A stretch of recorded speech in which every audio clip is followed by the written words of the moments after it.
Hello friends, welcome back to my new blog. তো অনেক দিন পর আমি একটা মিনি ব্লগ নিয়ে এলাম। তো আজকে ভাবলাম যে বসে আছি কেন একটু নিয়ে ছোট্ট করে ব্লগটা স্টার্ট করি। তো আজকে ফুল টুল তুলে নিয়ে পুজো দিতে যাচ্ছি। তো আজকে মন্দিরেরই শুধু পুজোটা হবে। নানান রকমের ফুল হয়েছে, তো গাছ ভর্তি। সকালবেলার দিক থেকে মানে যেগুলো রাস্তা দিকে আছে সেই ফুলগুলো তুলে নিয়েছিল, আর এটা একটু ভিতরে দিকে মাঠের দিকটা হয়ে থাকে বলে এগুলো কেউ তোলে না। এগুলো আমি স্নান টান করে একেবারে ফ্রেশ হয়ে নিয়ে ফুলটা তুলি। আর সকালবেলায় যে বাড়ি ভাড়াটেগুলো আছে তারা তুলে ফুলটা গুছিয়ে রেখে দিয়ে চলে যায়, যেহেতু আমি দোকান থেকে আসতে আসতে আমার 10টা। তারপর রান্না বান্না সেরে পুজো টুজো করতে করতে সময় চলে যায়। ফুলগুলো সব পড়েও যাচ্ছে। তো যাই হোক, পুজোর দিকে যাই।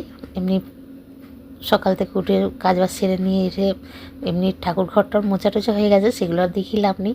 তো দেখো কত ফুল উনি তুলে রেখে দিয়ে গিয়েছিলো, সকালবেলা তুলে গিয়েছিলো। তো সেগুলি ফুলগুলো অনেক কিছু ফুল আছে, তা সেইগুলো সব তার সঙ্গে এবারে আমি আমার ফুলগুলোকে দিয়ে রাখছি। মানে দেখো কতটা ফুল হয়। তা যেহেতু মন্দিরের ঠাকুর বড় বড় ঠাকুরের না, ফুল বেশি না হলে যেন, কম কম হলে আমার যেন পুজোটা করতে ভালো লাগে, কিন্তু কম হলে যেন কিরম কিরম লাগে। ওই জন্য জাস্ট কারণ আমার ফুলটা একটু বেশি হলেই ভালো লাগে। আর অত বড় বড় ঠাকুরের কাছে একটু একটু ফুল দিলে না কীরকম বিরক্তি লাগে।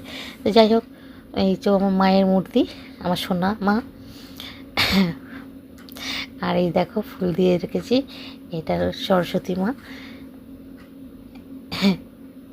এখানেও ফুল দেখো, অল্প অল্প দেওয়া হয়েছে। আর এটা হচ্ছে মা লক্ষ্মী। সব কটা মানে 3টে মায়ের ঠাকুরই বড় বড়, আর ফুলটা কম হয়ে গেলে যেন ভালো লাগে না। তো যাই হোক, সন্ধ্যাটা মানে পুজোটা দিয়ে নিই।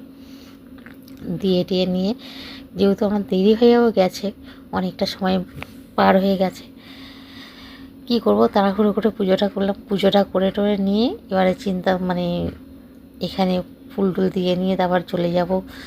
অনেকগুলো কাজ আছে আরও। তো এখন বেজে গেছে 2টো।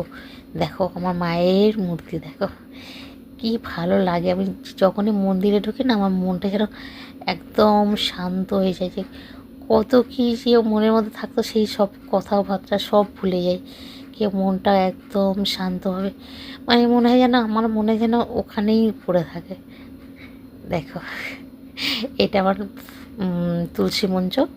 মানে এখানেই আমি, এখানে যে বাবা মহাদেবটা রয়েছে, এটা হচ্ছে যে অষ্টধাতু দিয়ে তৈরি করা। তো এখানেই থাকে। আর এইগুলো হচ্ছে ছোট ছোট গাছের চারা বসা।